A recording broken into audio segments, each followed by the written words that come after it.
वक्रतुंड महाकाय सूर्यकोटि समप्रभा निर्विघ्नं कुरु मे देवी सर्व कार्येषु सर्वदा। स्वागत है आप सभी का आपके अपने चैनल आपके अपने परिवार पे। आप सभी अपने जीवन में कुछ नया करना चाहते हैं, कुछ नया सीखना चाहते हैं तो आप सभी अपने इस चैनल को सब्सक्राइब करके बेल आइकन ऑन जरूर करें।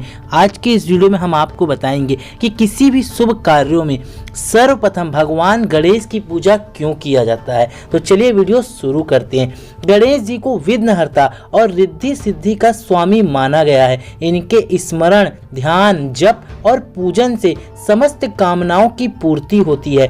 ये बुद्धि के अधिष्ठाता, साक्षात प्रणव स्वरूप और शीघ्र प्रसन्न होने वाले देवता हैं। यही कारण है कि शुभ कार्यों में सर्वप्रथम गणेश जी का पूजन किया जाता है। इसी आधार पर भारतीय समाज में एक उक्ति भी प्रचलित हो गई है। जब किसी कार्य को आरंभ किया जाता है तो प्रायः कहा जाता है कि कार्य का श्री गणेश हो गया है। किसी भी शुभ कार्य को प्रारंभ करते समय श्री गणेशाय नमः का उच्चारण करते हुए गणेश जी के निम्न मंत्र का भी उच्चारण किया जाता है। वक्रतुंड महाकाय सूर्यकोटि समप्रभा निर्विघ्नं कुरु मे देवी सर्व कार्येषु सर्वदा। शुभ कार्यों में सर्वप्रथम गणेश जी का पूजन क्यों किया जाता है, इस संबंध में दो रोचक पौराणिक कथाएं भी हैं। शिव पुराण के अनुसार एक बार सभी देवता भगवान शिव के पास पहुंचे और करबद्ध होकर उनकी स्तुति करने के बाद बोले कि हे महादेव, कृपा करके बताइए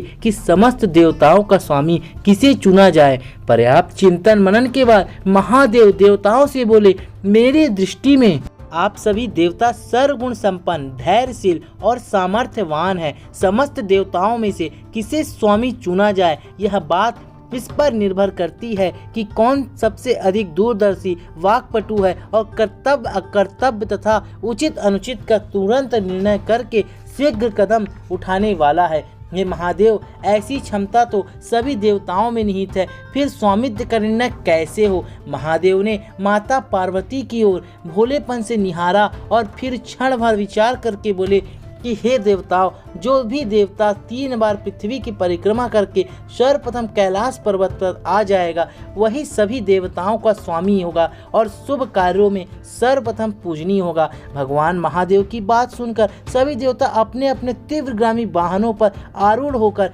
पृथ्वी की 3 परिक्रमा करने के लिए चल पड़े। गणेश जी का वाहन चूहा है, वह अत्यंत ही धीमा गति से चलता है, किंतु गणेश जी का बुद्धि चातुर अत्यंत तीव्र है। कुछ क्षण सोच विचार करने के बाद गणेश जी अपने वाहन पर सवार हो गए और पास बैठे भगवान शिव तथा माता पार्वती की परिक्रमा करने लगे। 3 परिक्रमा करने के बाद गणेश जी सभी देवताओं से पहले भगवान शिव के सम्मुख जाकर खड़े हो गए। गणेश जी के इस कार्य से भगवान शिव बड़े प्रसन्न हुए और उन्हें आशीर्वाद देते हुए कहा कि बुद्धि चातुर्य में तुम्हारे समान इस सृष्टि में अन्य कोई नहीं है। माता पिता की 3 परिक्रमा कर लिया, अतएव तुम ही सभी देवताओं के स्वामी और शुभ कार्यों में सर्वप्रथम पूजनीय होगे। अब तक पृथ्वी की 3 परिक्रमा करके सभी देवता कैलाश पर्वत पर आ गए थे। भगवान शिव का निर्णय सुना तो सभी उनके सामने नतमस्तक हो गए। फिर वे